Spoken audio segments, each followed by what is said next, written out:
नमस्कार दोस्तों, स्वागत है आपका राघव ब्रीफ्स में। पिछली क्लास के अंदर हम लोगों ने यूडीएचआर को पूरी तरीके से डिस्कस किया था, हर एक आर्टिकल को डिस्कस किया था, प्रीएम्बल को डिस्कस किया था और जो भी इंपॉर्टेंट डेट्स थी यूडीएचआर से रिलेटेड उन सबको हमने डिस्कस किया था। आज की क्लास के अंदर हम लोग international covenant on civil and political rights के बारे में डिस्कस करेंगे। सारे आर्टिकल्स को डिस्कस करेंगे, जो भी इंपॉर्टेंट आर्टिकल्स है सिविल एंड पॉलिटिकल राइट्स उन सबको डिटेल में डिस्कस करेंगे। कुछ ऐसे प्रोसीजरल राइट्स हैं जिनको हम केवल रीड करेंगे, जहां पर आपको केवल उनकी हेडिंग्स को देखना है, उसके अलावा आपको उन पे ज़्यादा फोकस करने की ज़रूरत नहीं है। तो आइए स्टार्ट करते हैं आज का लेक्चर।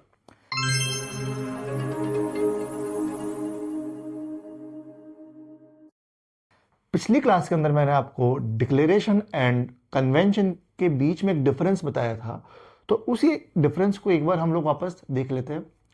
डिक्लेरेशन एंड इन्फोर्समेंट की जगह आप यहाँ पे चाहे तो कन्वेंशन भी ले सकते हैं या फिर आप कोवेनेंट भी ले सकते हैं। तो अगर मैं स्टेटस की बात करूं तो जो डिक्लेरेशन है वो एक नॉन बाइंडिंग स्टेटस है, वहीं इन्फोर्समेंट का लीगली बाइंडिंग स्टेटस है। पर्पस की अगर मैं बात करूं कि जो डिक्लेरेशन है वो किस पर्पस से क्रिएट किया जाता है, तो डिक्लेरेशन जो है वो प्रिंसिपल्स और गाइडलाइंस बताता है। वहीं अगर मैं किसी भी कन्वेंशन की बात करूं जहां पे या फिर कोई भी कोवेनेंट की मैं बात करूं, तो वो कोशिश ये करता है कि डिक्लेरेशन या फिर उस पर्टिकुलर कन्वेंशन के अंदर जो भी प्रिंसिपल्स दे रखे उनका कंप्लायंस हो।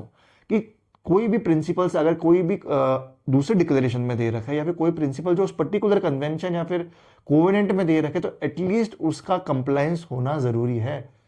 Penalty for violation, no direct penalty for declaration, but yes, if you are part of any convention or covenant, then you have to uh, give answer to the courts, or you may have oppose sanctions or legal actions. Example की अगर मैं बात करूँ तो UDHR example है, और वहीं पर ही अगर कोवेनेंट की मैं बात करूँ तो आईसीसीपीआर इसका एक एग्जाम्पल है। अब हम बात करेंगे international covenant on civil and political rights. 1952 के अंदर एक प्रपोजल दिया गया था इंडिया और लेबनान द्वारा जनरल असेंबली को कि हम लोगों ने यूडीएचआर तो क्रिएट कर लिया, लेकिन यूडीएचआर के अंदर जो हमने सिविल पॉलिटिकल राइट्स है या फिर socio economic and cultural rights है, उन दोनों राइट्स को डिटेल के अंदर भी एक अलग डॉक्यूमेंट में लाना चाहिए। कि उन दोनों का एक डिटेल डॉक्यूमेंट लाना चाहिए ताकि उस डिटेल डॉक्यूमेंट के थ्रू हम क्या कर सके, यूडीएचआर जो एक डिक्लेरेशन है उसको हम एक बाइंडिंग कन्वेंशन की तरह या फिर बाइंडिंग कोवेनेंट की तरह ला सके। तो ये जो प्रपोजल था ये जनरल असेंबली ने लिया। अब जनरल असेंबली ने इकोनॉमिक एंड सोशल काउंसिल को ये कहा कि आप एक कमेटी बनाइए जो कि इन दोनों ड्राफ्ट को क्या करेगी, क्रिएट करेगी, इन दोनों ड्राफ्ट पे डिस्कस करेगी। तो कमीशन ऑन ह्यूमन राइट्स जो है क्रिएट हुई थी और उसने दोनों ड्राफ्ट को क्रिएट किया था 1944 के अंदर, और उसने इकोसॉक को क्या किया था, इकोनॉमिक एंड सोशल काउंसिल को उस ड्राफ्ट को सबमिट करा दिया। उसके बाद जनरल असेंबली के अंदर 10 सालों तक डिबेट हुई उन दोनों ड्राफ्ट के ऊपर, और फाइनली 10 साल बाद 1966 के अंदर जो है वो जो ड्राफ्ट थे वो दोनों के ड्राफ्ट जो है वो अडॉप्ट हो गए। अब अगर मैं बात करूं international covenant on civil and political rights की या फिर international covenant on social economic and cultural rights की, तो उनमें कुछ चीजें कॉमन है। जैसे प्रीएम्बल की मैं अगर बात करूं तो प्रीएम्बल दोनों के अंदर सेम है। आर्टिकल 1, आर्टिकल 3 एंड आर्टिकल 5 जो है वो दोनों ही कोवेनेंट के अंदर, चाहे वो international covenant on civil and political rights हो या international covenant on social cultural and economic rights हो, इन दोनों कोवेनेंट के अंदर ये प्रीएम्बल और ये तीनों आर्टिकल जो है सेम है। अगर मैं आर्टिकल 1 की बात करूं तो आर्टिकल 1 क्या बात कर रहा है, all peoples have the right of self determination.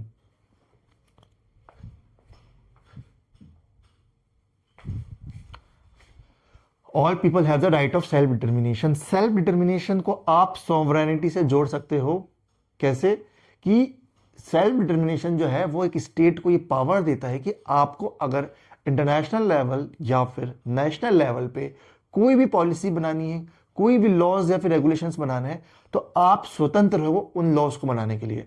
अगर आपको किसी के साथ में ट्रेड करना है, आपको किसी के साथ ट्रेड नहीं करना है, आपको किसी भी ऑर्गेनाइजेशन के साथ में जुड़ना है, फॉर एग्जांपल सार्क हुआ, एशियान हुआ, ब्रिक्स हुआ, तो आप स्वतंत्र हो उन ऑर्गेनाइजेशन के साथ में जुड़ने के लिए या फिर किसी भी कंट्री के साथ में ट्रेड करने के लिए।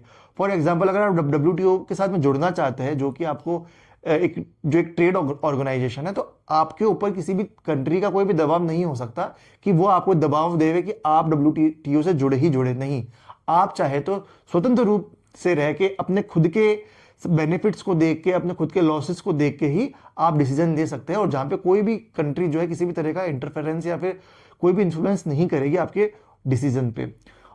अगर ये तो ये इसको कहा गया है राइट ऑफ सेल्फ डिटर्मिनेशन। अब राइट ऑफ सेल्फ डिटर्मिनेशन जो एक एक्सटर्नल सेल्फ डिटर्मिनेशन होता है और एक इंटरनल सेल्फ डिटर्मिनेशन होता है। जो एक्सटर्नल सेल्फ डिटर्मिनेशन होता है वो with regard to the international affairs. जो इंटरनल सेल्फ डिटर्मिनेशन वो होता है कि आप अपनी कंट्री के लिए क्या क्या लॉज लाते हो। फॉर एग्जांपल कि आप फार्मर्स लॉ लाए, फार्मर्स लॉ के ऊपर बाहर की कंट्रीज अगर कोई भी टिप्पणी करती है तो आपको उससे कोई मतलब नहीं, लेकिन अगर आपके खुद के सिटीजन से, आपकी खुद की पब्लिक अगर नहीं चाहती कि जो फार्मर लॉ है उसको जो सरकार है उसको इम्प्लीमेंट करे, तो आप अपने खुद के सिटीजन्स की बात को जरूर सुन के क्या कर सकते हो, आप अपनी पॉलिसीज को चेंज कर सकते हो। आर्टिकल 3 बात reforms the equal rights of man and women.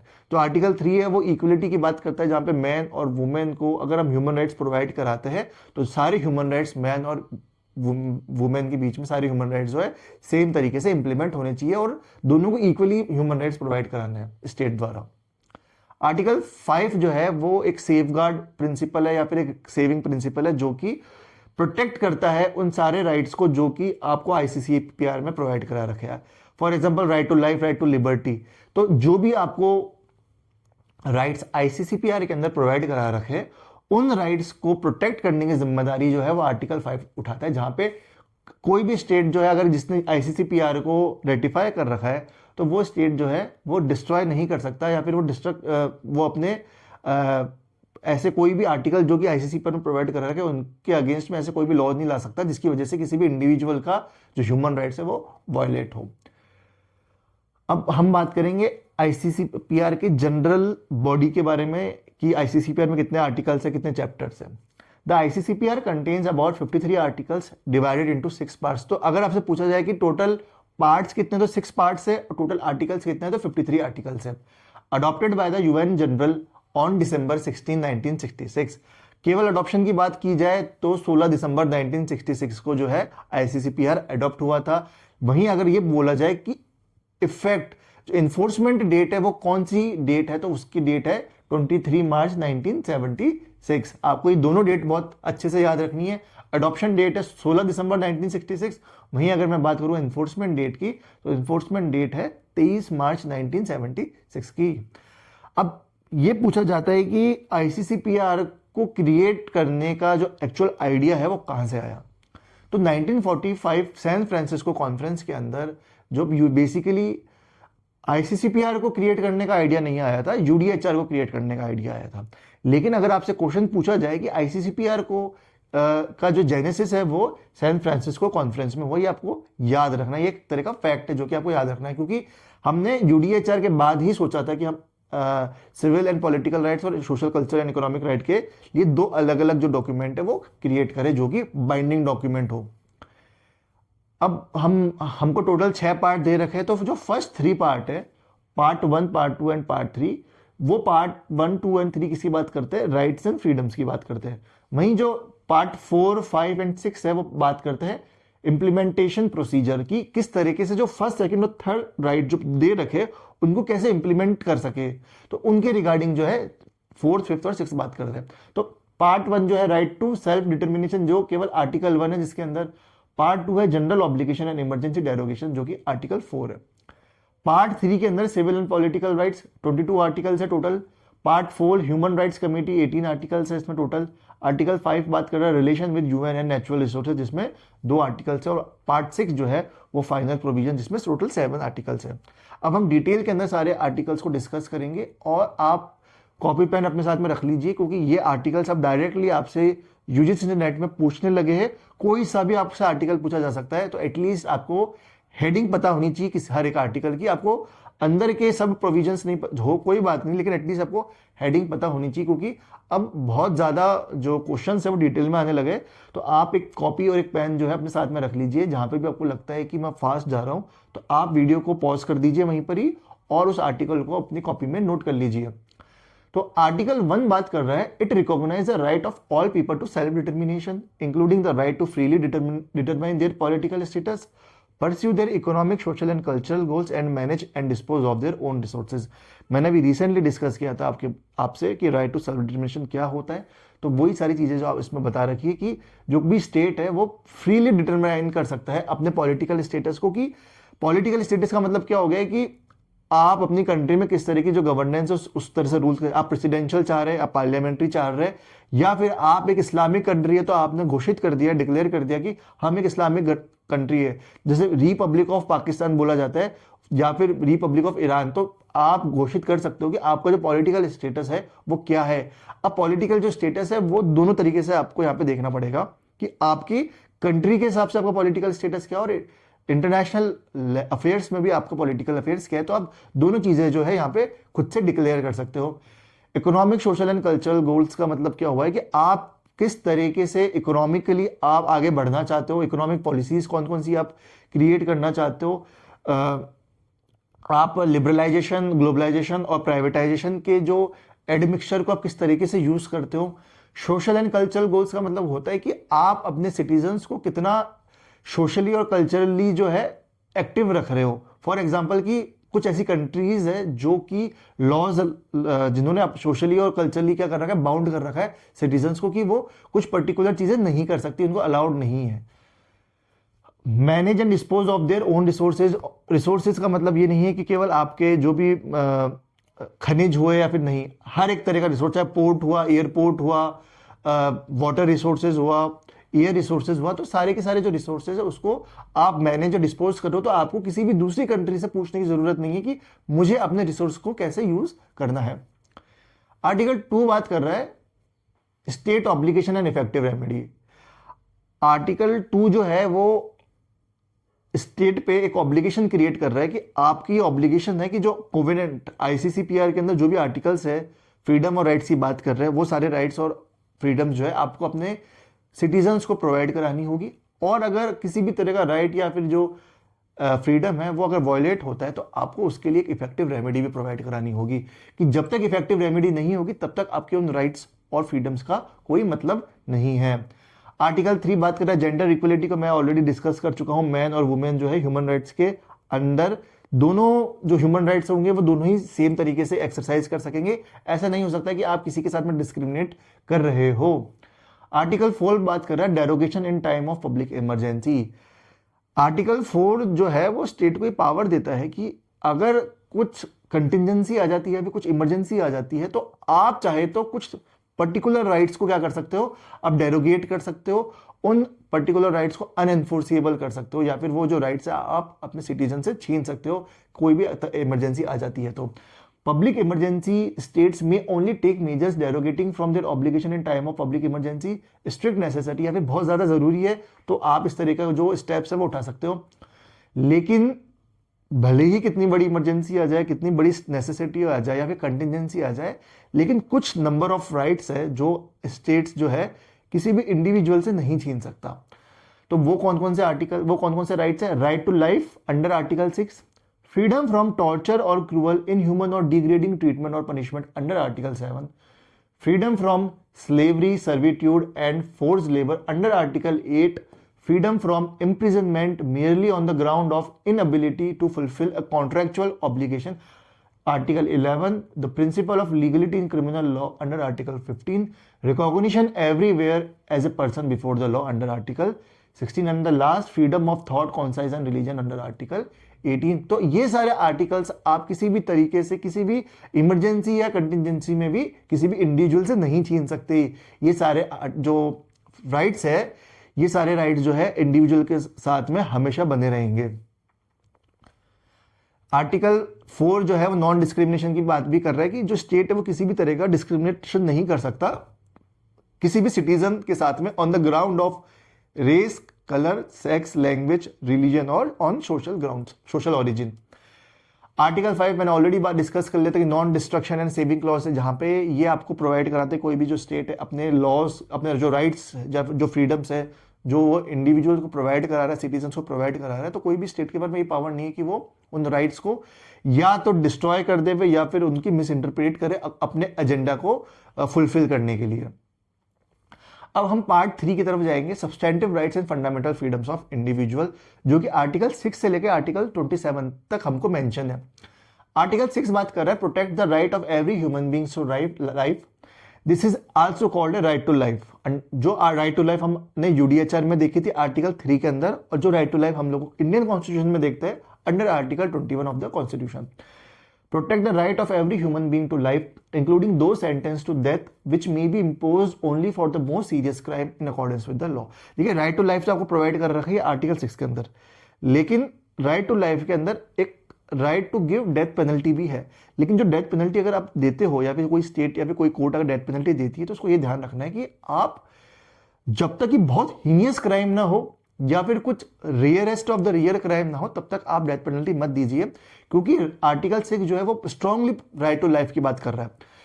अब आप जो है डेथ पेनल्टी दे सकते हो, वो कौन कौन से ग्राउंड है कि अगर आप कोई भी इंडिविजुअल है वो अपने स्टेट के अगेंस्ट किसी भी तरह की कोई भी कॉन्स्पिरेसी करता है किसी दूसरे स्टेट के साथ में मिलके, तो आप उस कंडीशन में क्या कर सकते हो, राइट टू डेथ पेनल्टी, जो डेथ पेनल्टी वो दे सकते हो। या फिर आप अगर कोई भी जो स्टेट है वो वॉर के टाइम, कोई भी इंडिविजुअल वॉर के टाइम पे क्या करता है, किसी भी तरह का ऐसा इन्फिल्ट्रेशन कर देता है खुद की ही मिलिट्री उसमें, या फिर किसी भी तरह का कोई भी ट्रेटर, पता चलता है कि कोई भी इंडिविजुअल जो है वो ट्रेटर है, कोई भी सोल्जर ट्रेटर है, तो आप चाहे तो उसको डेथ पेनल्टी दे सकते हो। आर्टिकल 7 बात कर रहा है प्रोहिबिट्स टॉर्चर, क्रूअल, इनह्यूमन और डिग्रेडिंग ट्रीटमेंट को। स्टेट को के ऊपर ये साफ साफ एक प्रोहिबिशन लगा दी गई है, प्रोहिबिट कर दिया गया है स्टेट को कि आप किसी भी तरह से ऐसी कोई पॉलिसी या कोई लॉ नहीं ला सकते कि कोई इंडिविजुअल को टॉर्चर किया जा सकता है या क्रूअलिटी उसके साथ में करे, या फिर इनह्यूमन है डिग्रेडिंग ट्रीटमेंट आप उसके साथ में करें, या फिर कोई भी प्राइवेट ऑर्गेनाइजेशन भी इस तरह की कोई भी चीज नहीं कर सकता, कोई भी मेडिकल एक्सपेरिमेंट नहीं कर सकता जो कि अनऑथराइज्ड है। आर्टिकल 8 बात कर रहा है prohibit slavery, slave trade, servitude and force level in all form. किसी भी तरीके से स्लेवरी जो है वो अलाउड नहीं है। आर्टिकल 8 साफ साफ मना कर रहा है कि स्टेट जो है साफ साफ एक ऐसे लॉज लाएंगे जिसके अंदर साफ साफ प्रोहिबिशन ऑफ स्लेवरी उसको प्रोवाइड करानी पड़ेगी। कोई भी इंडिविजुअल, कोई भी ऑर्गेनाइजेशन, कोई भी बॉडी किसी भी तरह से स्लेव ट्रेड या फिर स्लेवरी का जो धंधा है उसको नहीं कर सकता अपनी स्टेट के कंट्री के अंदर। आर्टिकल 9 बात कर रहा है prohibits unlawful arrest and arbitrary detention, कि आप किसी भी इंडिविजुअल को अनलॉफुली अरेस्ट नहीं कर सकते, आर्बिट्रेरी डिटेंशन नहीं कर सकते, जब तक एक रीजनेबल ग्राउंड नहीं हो किसी भी इंडिविजुअल को गिरफ्तार करने का, तब तक आप उसको गिरफ्तार नहीं कर सकते। आर्टिकल 10 बात कर रहा है protects the right of person deprive of their liberty to appropriate conditions of detention. किसी भी इंडिविजुअल की आप लिबर्टी नहीं छीन सकते, ऐसा नहीं कर सकते कि आप किसी भी इंडिविजुअल को एक जगह पे बांधे हुए विदाउट एनी रीजनेबल ग्राउंड्स। अगर आपके पास ग्राउंड्स नहीं है तो आप किसी को की लिबर्टी नहीं छीन सकते। अब उसमें डिटेंशन भी आ जाता है, या फिर डिटेंशन के अलावा आप किसी पर्टिकुलर पर्सन को होम अरेस्ट भी नहीं कर सकते अगर आपके पास कोई रीजनेबल ग्राउंड नहीं है। आर्टिकल 11 बात कर रहा है prohibits imprisonment of persons for their failure to fulfil contractual obligation. अगर कोई भी कॉन्ट्रैक्ट होता है दो इंडिविजुअल के बीच में, या फिर एक कॉन्ट्रैक्ट होता है किसी भी स्टेट के साथ में, सपोज मैंने स्टेट के साथ में कॉन्ट्रैक्ट किया और वो कॉन्ट्रैक्ट जो है मैं किसी रीजन से या फिर मैंने जानबूझ के उसको ब्रीच कर दिया, तो जो स्टेट है वो मुझे कॉन्ट्रैक्चुअल ऑब्लिगेशन के फेलियर के बेसिस पे मुझे इम्प्रिजन नहीं कर सकता, मुझे डिटेंशन नहीं दे सकता। तो साफ साफ इसमें बोल रहा है कि prohibit imprisonment of person for their failure to fulfil contractual obligation. Article 12 protects the right of everyone lawfully within a state to the freedom of movement within that state and to leave it. Under article 19 of the Indian constitution में आपको right to movement दे रखा है, वहीं article 12 जो है वो भी right to movement की बात कर रहा है कि आप चाहे तो अपनी कंट्री से बाहर जा सकते हैं या बाहर से अपनी कंट्री में आ सकते हैं, किसी भी तरह की रोक टोक आपके ऊपर स्टेट नहीं दिखा सकता। आर्टिकल 13 बात कर रहा है protect the right of aliens lawfully in a state to remain in that state with certain exceptions. यहाँ पे जो एलियंस है ये नॉन सिटीजन्स की बात की गई है कि अगर कोई भी नॉन सिटीजन है वो किसी भी कंट्री में जाता है तो उसको भी कुछ सर्टेन राइट्स आपको प्रोवाइड कराने होंगे। और जो एक्सेप्शन की यहाँ पे बात की गई, तो एक्सेप्शन वही है कि जो राइट्स आप अपने सिटीजन्स को प्रोवाइड कराते हो, जो एक्सक्लूसिवली आप सिटीजन को प्रोवाइड करा रहे हो, तो हो सकता है कि वो जो राइट्स है वो आप एलियन को प्रोवाइड नहीं कराए।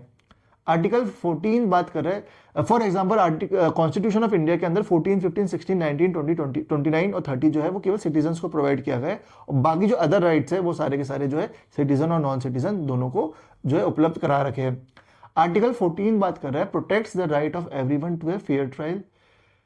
अब फेयर ट्रायल की बात की गई है कि अगर कोई भी इंडिविजुअल कोर्ट के साथ अगर हियरिंग होती है उसकी और ट्रायल उसका चलता है, तो कोर्ट को सुनिश्चित करना होगा या स्टेट को सुनिश्चित करना होगा कि ये जो ट्रायल है ये किसी भी तरीके से इन्फ्लुएंस ना हो, या फिर किसी भी तरह का इंटरफेरेंस इस ट्रायल में देख, या किसी भी की जो दखल अंदाजी है वो किसी की तरह से दखल अंदाजी देखने को ना मिले। अब कोई भी इंडिविजुअल अगर आता है तो चाहे अमीर हो या गरीब हो, वो हर एक इक्वल होगा कोर्ट के सामने। प्रिजम्पशन ऑफ इनोसेंस, अगर कोर्ट उसको जब तक किसी भी जजमेंट द्वारा किसी भी और जजमेंट द्वारा ये डिक्लेयर ना कर देवे कि ये जो इंडिविजुअल है ये गिल्टी है, उस जजमेंट से पहले तक उस इंडिविजुअल को क्या माना जाएगा, इनोसेंट माना जाएगा। And the third, right to legal assistance. Right to legal assistance का मतलब हो गया कि राइट टू लीगल एड, अगर कोई भी इंडिजेंट पर्सन है, फिर पुअर पर्सन है, उसके पास इतना पैसा नहीं है कि वो अपना एडवोकेट कर सके और अपना ट्रायल अपने खुद के लिए लड़ सके, तो वहाँ पे स्टेट को क्या प्रोवाइड करना होगा, एक लीगल असिस्टेंट प्रोवाइड करानी होगी, उसको एडवोकेट प्रोवाइड कराना होगा ताकि वो अपना केस खुद से लड़ सके। Article 15, non retroactive criminal law, no punishment for acts not criminal when committed. Suppose मैंने कोई आज एक एक्ट किया है, मैंने चोरी करी है, और इंडिया के अंदर अभी तक आज के डेट पे चोरी पे कोई भी लॉ नहीं है कि अगर कोई इंडिविजुअल चोरी करता है तो उसको किसी भी तरह की पनिशमेंट दी जाएगी या फिर उसको क्राइम कंसीडर किया जाएगा। मैंने आज चोरी करी है, मैंने 1 जनवरी 2026 को चोरी करी है, और उस वक्त कोई भी ऐसा लॉ नहीं है इंडिया के अंदर जो ये बोलता है कि अगर किसी इंडिविजुअल ने चोरी करी है तो इसको सजाए इम्प्रिजनमेंट हो जाएगी या फिर इसको सजाए मौत हो जाएगी फॉर एग्जाम्पल। लेकिन 1 फरवरी 2026 को ये लॉ ला दिया जाता है कि अगर कोई भी इंडिविजुअल चोरी करता है और बता दिया जाता है कि चोरी इस तरीके से जो है वो चोरी मानी जाएगी।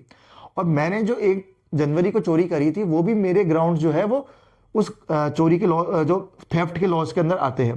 तो अब जो लॉ फरवरी में आया था उस लॉ जो है के बिहाफ पे मुझे जो फर्स्ट 1 जनवरी को मैंने जो क्राइम किया था मुझको जो है कन्विक्ट नहीं किया जा सकता है, फिर मुझको अक्यूज नहीं ठहराया जा सकता।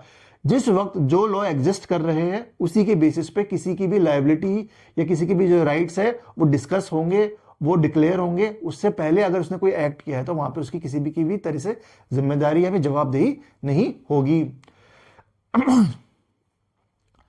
Lighter penalty applies if change later, अगर सपोज आज के दिन मैंने चोरी करी है, मैंने थेफ्ट किया है, और आज के दिन लॉ ये बोलता है कि अगर राघव पांडे ने चोरी करी है और राघव पांडे ने 100 रुपए की चोरी करी है तो उसके ऊपर 1000 रुपए का जुर्माना लगेगा। ठीक है, अब मेरा ट्रायल जो है वो चल रहा है और ट्रायल के चलने के बीच में ही एक ऐसा लॉ आ जाता है कि जो 1000 रुपए के जुर्माने से उसको 500 रुपए का जुर्माना कर दिया गया। तो जब मेरा ट्रायल का जब जजमेंट आएगा तो उस वक्त जो है जो कोर्ट है वो ध्यान रखेगी कि मैंने चोरी जो की थी वो पुराने लॉ के अकॉर्डिंगली की थी जहां पे 1000 रुपए जुर्माना, लेकिन ट्रायल के बीच में एक ऐसा लॉ आया जहां पे मेरी जो चोरी थी उसकी सजा जो केवल 500 रुपए जो कर दी गई, तो मेरे ऊपर केवल 500 रुपए जो है पेनल्टी लगाई जाएगी। अगर मुझे कन्विक्ट भी कर दिया गया और कन्विक्ट करने के बाद भी अगर कोई लॉ आता है तो अगर उसमें पेनल्टी कम हो जाती है तब भी मेरे पे जो लेसर पेनल्टी है वो अप्लाई होगी। आर्टिकल 16 बात कर रहे हैं right to recognition as a person before law. अगर आप ह्यूमन बीइंग है और आप अगर नेशनल है किसी भी कंट्री के तो आपको ट्रीट किया जाएगा as a person before law. As a person before law का मतलब क्या होता है कि स्टेट के सामने आप कई बार आप प्रस्तुत होते हो। कभी आपको जन्म प्रमाण पत्र बनाना पड़ता है, कभी आपको मूल निवास प्रमाण पत्र बनाना है, कभी आधार कार्ड बनाना पड़ता है, तो आप हर बार जो है एज ए पर्सन जो है कंसिडर किया जाओगे स्टेट के सामने। आर्टिकल 17 बात कर रहा है right to privacy, protection from arbitrary interference in privacy, family, home and reputation.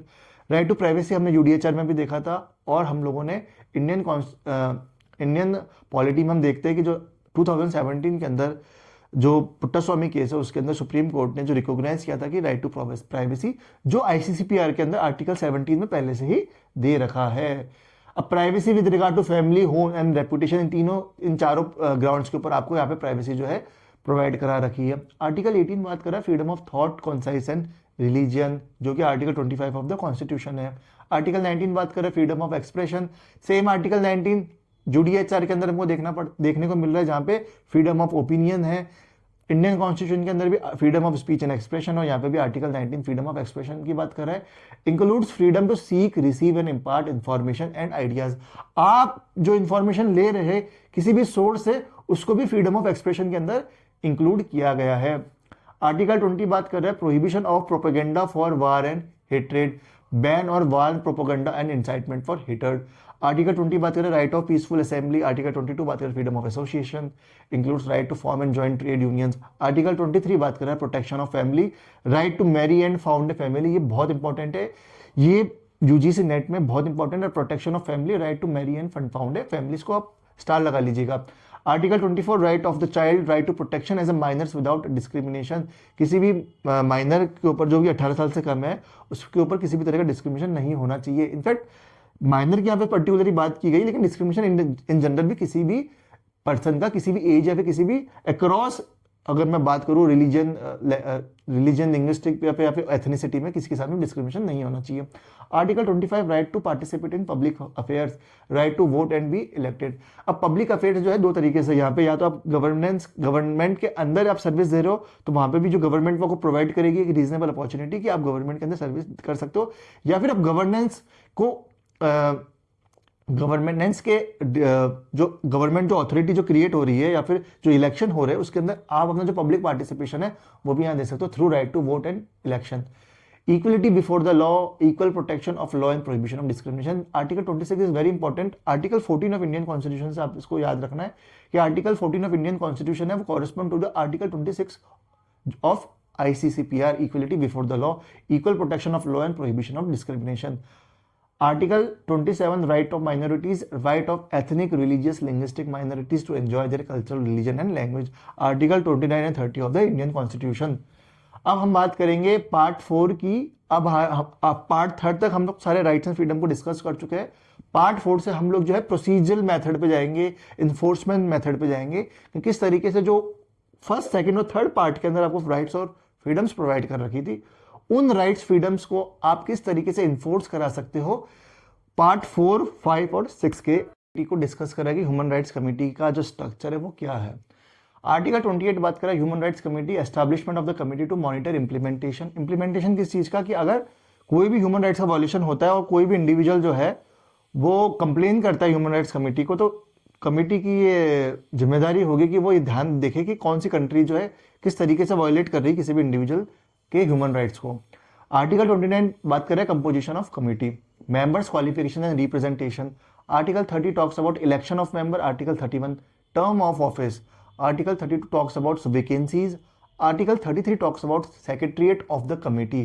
Secretariat of the committee is very important कि कमिटी का सेक्रेटरीट है नहीं। आर्टिकल 34 है rules of procedure, not important. Article 35 officers of the committee. Article 36 meetings. Article 37 state party representation. Article 38 examination of state reports. Article 39 committees reporting to UN। Article 40 state reports to committee. State must submit periodic reports on implementation. Article 41 talks about inter state complaint, this is very important article. Article 41 inter state complaint, state may complain about other states violation। Article 42 conciliation commission is upon, very important. Conciliation commission जो है वो article 42 में है। Article 41 में inter state complaints है। Article 43 committee privileges and immunities. Article 44 relation with other UN organs. Article 45 annual report.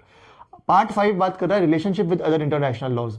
Article 46 relationship with UN charter, nothing in covenant affects UN charter provisions. Important है। Article 46 को आप star लगा लीजिए, 42 को star लगा लीजिए, 41 को स्टार लगा लीजिए। Article 47 talk about right to freely use natural wealth, reaffirm self determination and control over natural resources. Final clause part 6 जो है वो बात कर रहा है article 48 signature and ratification. Article 49 entry into force. Article 50 application to federal states. Article 15 amendments. Article 52 denunciation. Article 53 depository and last article 54 authentic text. तो text में Arabic, Chinese, English, French, Russian, Spanish text are equally authentic. अगर इन text के अंदर अगर ICCPR को create किया गया है तो उनको भी ऑथेंटिक कंसीडर किया जाएगा। अब हम बात करेंगे ऑप्शनल प्रोटोकॉल के रिगार्डिंग। 2 ऑप्शनल प्रोटोकॉल प्रोवाइड किए गए ICCPR के, first optional protocol, second optional protocol. First optional protocol जो है वो 23 मार्च 1976 को इन्फोर्स हुआ था, जो कि ICCPR का जो कोवेनेंट है, एक्चुअल कोवेनेंट, उसी के साथ में इन्फोर्स हुआ था। वहीं सेकंड ऑप्शनल प्रोटोकॉल की मैं अगर बात करूं तो 11 जुलाई 1991 को जो है सेकंड ऑप्शनल प्रोटोकॉल जो है वो इन्फोर्स हुआ था। अब जो फर्स्ट ऑप्शनल प्रोटोकॉल है वो किसकी बात कर रहा है, वो बात ये कर रहा है कि जब 1976 से पहले 1966 के अंदर हमारा जो आईसीसीपीआर था उसको अडॉप्ट किया गया था, तब आईसीसीपीआर के अंदर जो कंप्लेंट मैकेनिज्म नहीं था। इसका मतलब ये हुआ कि कोई भी इंडिविजुअल का अगर ह्यूमन राइट्स जो है वायलेट होता है तो वो आईसीसीपीआर में जो ह्यूमन राइट कमीशन जो है उसको पास में नहीं ले जा सकता अपनी ग्रीवियांस लेके। वो ये नहीं कह सकता कि मेरे साथ में ये पर्टिकुलर जो ह्यूमन राइट वायलेशन हुआ है तो आप इसके ऊपर कोई स्टेप्स उठाइए। तो आर्टिकल तो बिटवीन 1966 से 1976 के बीच में ये देखा गया कि हम लोगों ने अडॉप्ट तो कर लिया, लेकिन फिर भी हम ऐसे हमारे पास में ऐसे पावर्स नहीं है कि हमारे कि जो भी ह्यूमन राइट्स के वॉल्यूशन हो रखे हैं उन ह्यूमन राइट्स के वॉल्यूशन को कम करने के लिए या फिर उनके ऊपर एक्शन लेने के लिए कोई मैकेनिज्म तो होना चाहिए। तो वो जो मैकेनिज्म क्रिएट किया वो फर्स्ट ऑप्शनल प्रोटोकॉल के थ्रू मैकेनिज्म क्रिएट किया, जिसमें it establish individual complaint mechanism for individual allowing individual to complain to the human rights committee that their human rights have their violated. The protocol can only be used after exhausting all domestic remedies. अब कोई भी individual suppose कोई भी country है जिसका जो citizen है उसके साथ में ह्यूमन राइट का वॉल्यूशन होता है, अब वो ह्यूमन राइट्स कमेटी के अंदर अपनी अगर कोई भी कंप्लेन रजिस्टर कराता है तो उसको सबसे पहले अपने खुद के जो म्यूनिसिपल लॉ है, जो नेशनल लॉ है, उसके सारे के सारे रेमेडीज को सबसे पहले उसको एग्जॉस्ट करना होगा। उन सारी रेमेडीज को एग्जॉस्ट करने के बाद भी अगर उसको किसी भी तरह की रेमेडी नहीं मिलती है उसके बाद ही वो क्या कर सकता है, फर्स्ट ऑप्शनल प्रोटोकॉल के अंदर ह्यूमन राइट्स कमेटी को अपनी कंप्लेन रजिस्टर कराएगा। उससे पहले उसके पास राइट नहीं है कि वो ह्यूमन राइट्स कमेटी को अपनी कंप्लेन रजिस्टर कराए। सेकेंड ऑप्शनल प्रोटोकॉल है वो इन्फोर्स हुआ था 11 जुलाई 1991 को, जो कि अबॉलिश द डेथ पेनल्टी।